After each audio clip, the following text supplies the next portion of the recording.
રાજકોટ જિલ્લાના જામકંડોળા તાલુકાના જામદાદર ગામના ખેડૂતે ગળે ફાંસો ખાઈને આત્મહત્યા કરી। મગફળીનું વાવેતર કર્યું પણ પાક નિષ્ફળ જતા ચિંતામાં આ પગલું ભર્યાનું પરિવારના આગેવાને જણાવ્યું। મારું નામ રાઠોડ પિયુષ માધાભાઈ। આજરોજ રાઠોડ માધાભાઈ સામતભાઈ જેને મારા પિતાશ્રી જેને 7 વીઘામાં વાવેતર કરેલું હતું। મગફળી ઉગવાના ન કારણે તેને આજરોજ 1 વાગે ગળા ફાંસો ખાઈને આત્મહત્યા કરેલી છે।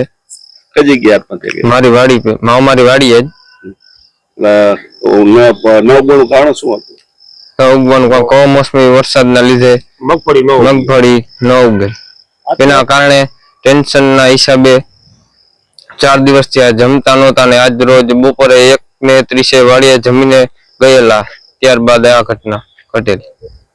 મારું નામ ઉમેશભાઈ હરિભાઈ બાબરિયા, મારું ગામ જામદાદર, તાલુકો જામકંડોળા, જિલ્લો રાજકોટ અને અત્યારે હાલમાં હું સરપંચ તરીકે જામદાદર ગ્રામ પંચાયતમાં ફરજ બજાવું છું।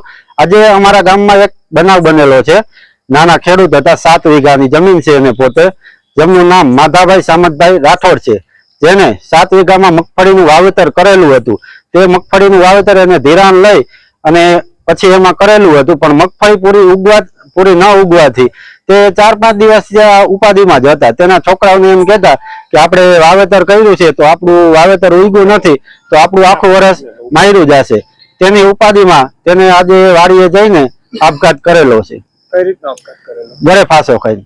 સરકારશ્રી પાસે શું અસર આવે? સરકારશ્રી પાસે મારી અપીલ એવી છે કે આ લોકોને આર્થિક સહાય મળે।